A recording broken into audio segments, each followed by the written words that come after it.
Yes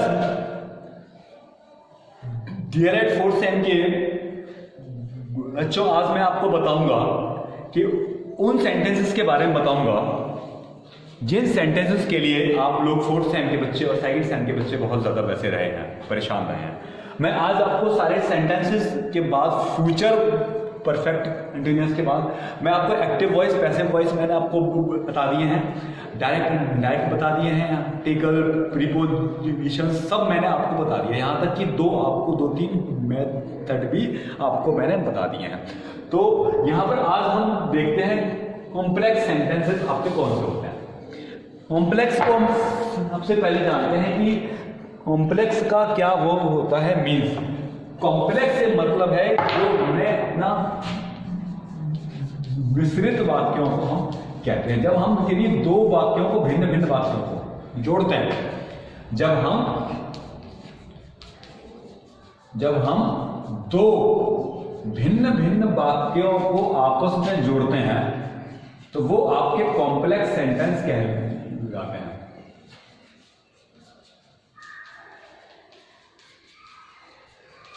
कौन से होते हैं वो?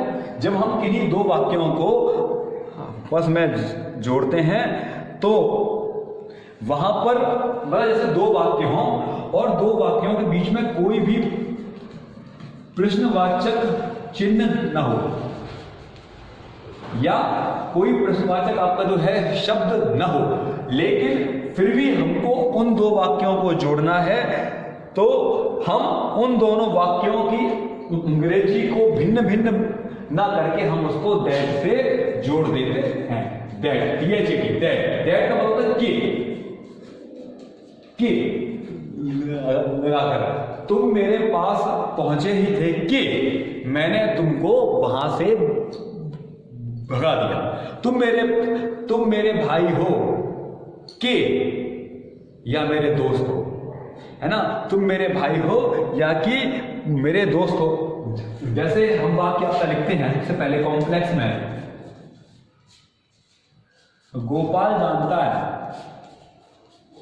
क्या महेश बीमार है।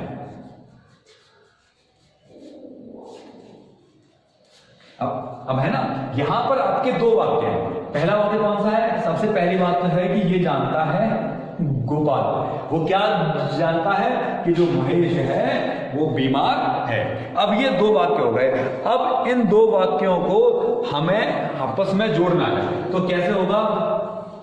गोपाल जानता है ना। तो ये क्या है? ता है तीहे वाला वाक्य है। तो इसको हम कैसे बनाएंगे? Gopal knows that, Gopal knows, है ना। यहां तक तो हमने वाक्य बना लिया।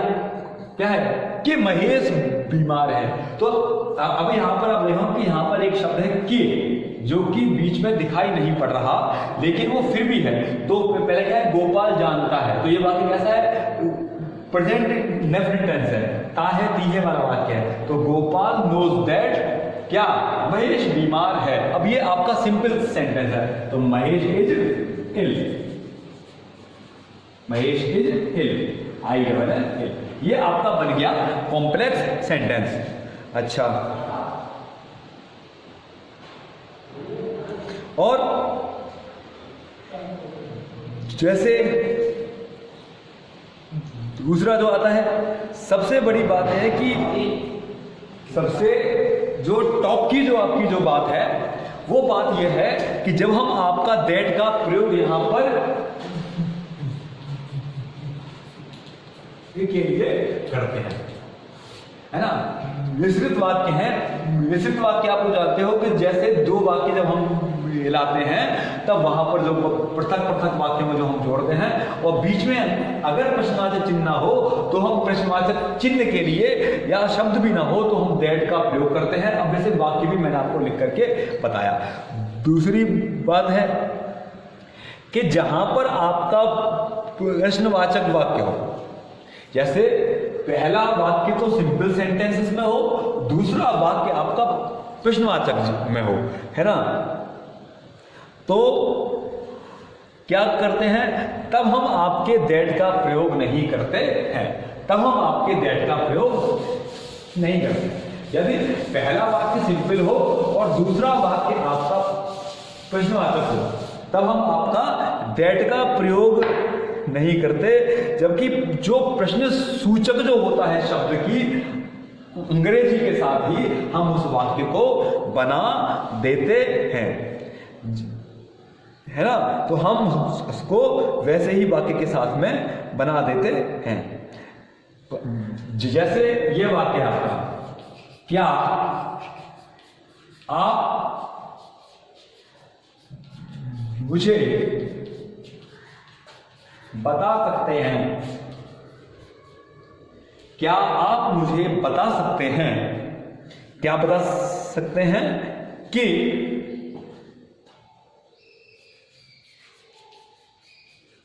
राम कहाँ गया है।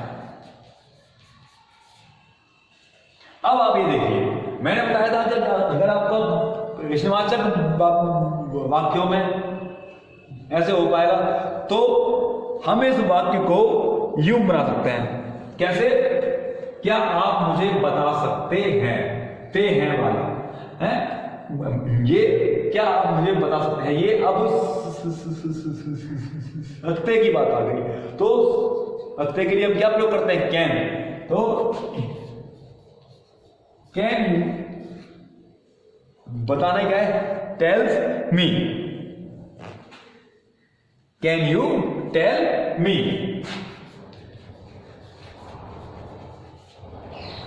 कि राम कहां गया है ना, कैन यू टेल मी। तो अब हम यहां पर एक एरिया दैट का प्रयोग नहीं करेंगे, फिर हम यहां पर सीधा सीधा ये जो शब्द है, ये जो शब्द आपका दिया गया है, तो हम इसकी अंग्रेजी को लगा करके वाक्य को बना देंगे। कैसे, can you tell me where Ram went, क्योंकि ये क्या है, राम कहां गया है, या ये वाले वाक्य है, गया दिया चुका है, तो राम वेंट और बाद में प्रश्नवाचक चिन्ह। महेश कहां गया है, ओहो, या ये वाले वाक्य हैं, ये पास डेफिनेट नहीं है, सॉरी, है ना। महेश कहां गया है, तो यहां पर Ram has gone. Can you tell me where Ram has gone. तो हमने क्या किया, यहां पर वेयर को लगा करके वाक्य को जोड़ दिया, और यहां पर हमने दैट का प्रयोग आपका नहीं किया। दूसरी बात क्या है,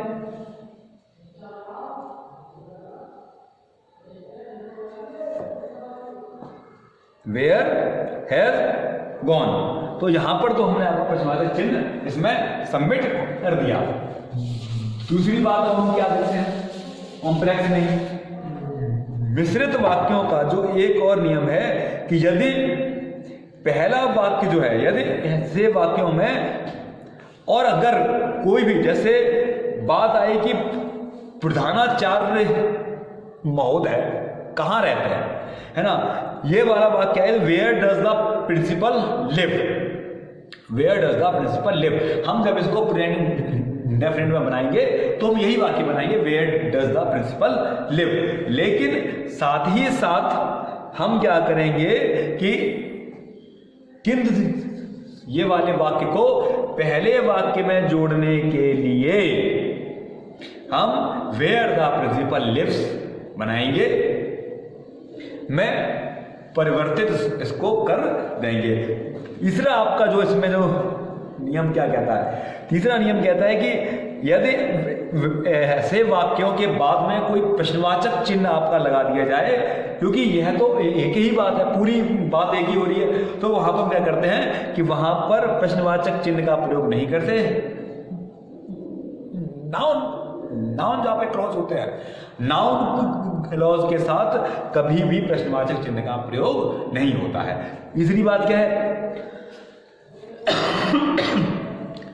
तीसरा जो नियम है कि यदि पहला वाक्य इंटेरोगेटिव है और दूसरा वाक्य असर्टिव है, यानी कि विधि सूचक वाक्य, ACCER TIVE असर्टिव वाक्य यानी कि विधि सूचक वाक्य है, विधि सूचक वाक्य है ना। पहला वाक्य तो असर्टिव है, दूसरा अगर आपका विधि सूचक वाक्य है, और पहला वाक्य यानी कि first sentence is that interrogative. पहला वाक्य क्या है? प्रश्नवाचक, और दूसरा वाक्य क्या है? विधि सूचक असर्टिव। तो हम क्या करेंगे, तो हम दोनों वाक्यों की अंग्रेजी को भिन्न भिन्न प्रकार से बना करके दैट कंजक्शन से हम उसको जोड़ देंगे। अच्छा, नियम नंबर जो 4 है वो कहता है यदि दोनों वाक्य प्रश्न वाले हैं, यदि दोनों वाक्य प्रश्न सूचक हैं, है ना, यदि दोनों वाक्य प्रश्न सूचक हैं तो पहले वाक्य की अंग्रेजी, पहले वाक्य की अंग्रेजी जो हमने आपको ये बताया था नियम नंबर 3 के ही हिसाब से उनको हम दोनों वाक्यों को आपस में मिला देंगे। लेकिन जो प्रिंसिपल जो आपका जो क्लॉज जो होगा वो प्रश्नवाचक ही रहेगा।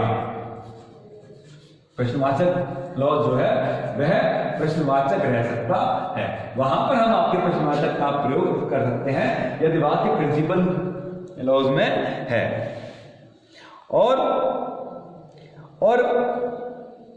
हो सकता है जैसे हम आपका वाक्य लेंगे, कौन सा हम वाक्य लेंगे,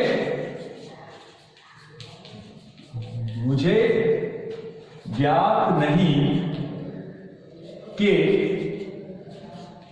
प्रधानाचार्य कहां रहते हैं।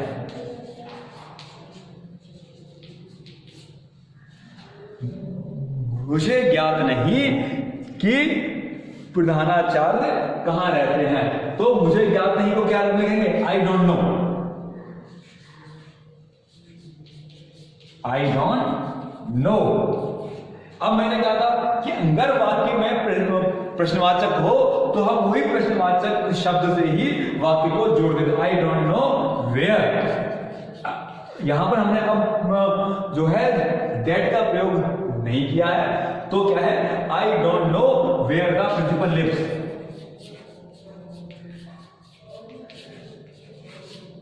कहां रहते हैं, ते है वाला वाक्य है, तो क्या वेयर द प्रिंसिपल लिव्स। ये प्रकार से हमें ऐसे वाक्यों को बनाएंगे नियम 3 और 4 के साथ इनको जोड़कर। और एक बात का हम एक चीज और ध्यान रखेंगे, जो नियम नंबर 5 है वह कहता है यदि वाक्य के बाद में या नहीं और या नहीं हो, पहले तो उसमें क्या हो? या नहीं का प्रयोग हो, या फिर आपका वाक्य में लगाओ क्या। अगर इन दो शब्दों का प्रयोग आप उसमें देखते हो, या नहीं या क्या का प्रयोग हो, तो हम अंग्रेजी बनाते समय वेदर और नॉट का प्रयोग करते हैं। WHETHER वेदर और आपका नॉट का प्रयोग करके हम इन वाक्यों को बनाते हैं। WHETHER वेदर और नॉट, है ना। तो हम आपको क्या करते हैं? वेदर और नॉट का प्रयोग करते हैं। जैसे हम वाक्य को ऐसा करते हैं, लिखते हैं,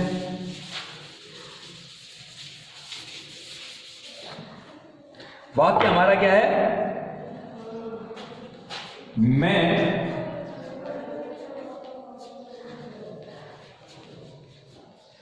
नहीं कह सकता, मैं नहीं कह सकता कि श्याम शुभ साल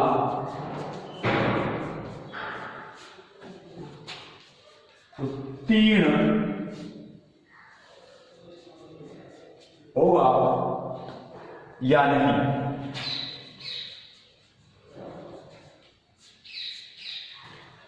मैं नहीं कह सकता कि श्याम इस साल उत्तीर्ण होगा या नहीं। अब ये वाक्य बिल्कुल वही है, या नहीं और क्या से है, तो हम इसको कैसे बनाएंगे? आई कैन नॉट से, सबसे पहले तो पहला वाक्य बनाएंगे, ये वाला वाक्य आई कैन नॉट से, आई कांट से, या हम इसको कैन नॉट से भी लिख सकते हैं। अब क्या, आई कैन नॉट से, फिर क्या करेंगे, अब हमने बताया था या नहीं वाले वाक्यों में वेदर का प्रयोग करेंगे, WHETHER, whether Shyam, whether Shyam will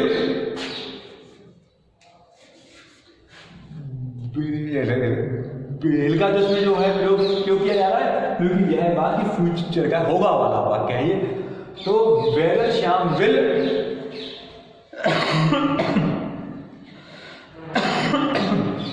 वो क्या होगा, पास होगा, ठीक है, पास तब होगा ये साल आपका, साल पास this year,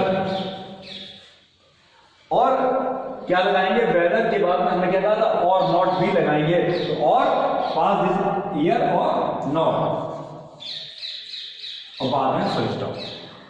I can't say whether Shyam will pass this year और नॉट, कि इस साल श्याम पास होगा या कि श्याम पास नहीं होगा। तो ये थे आपके आज के सबसे पहले जो कॉम्प्लेक्स सेंटेंस का जो वो था नियम, वो मैंने आपको आज बताया है। फिर हम ये आज हमने आपको कॉम्प्लेक्स सेंटेंस का पार्ट बताया है ए, पार्ट ए है ना। कल मैं आपको बताऊंगा इसका part number B. Part number B से मेरे कहने का तात्पर्य है कि द नाउन क्लॉज वाले वाक्य, फिर आपके एडजेक्टिव वाले वाक्य, फिर आपके एडवर्ब वाले वाक्य, ये वाक्य मैं आपको कल ही ये पूरा चैप्टर मैं करूँगा खत्म, और परसों मैं आपको कंपाउंड सेंटेंसेस के बारे में बताऊंगा, ठीक है। तो आज ही आपका जो फर्स्ट जो था इसका पार्ट ए कॉम्प्लेक्स सेंटेंस का, वो आज कंप्लीट होता है। नेक्स्ट वीडियो में आपके 2-3 लफ्ज में आपका एक सेंटेंस, ये पार्ट आपका मैं संपूर्ण कर दूंगा। बहुत बहुत धन्यवाद आपका, आभार आपको बच्चों।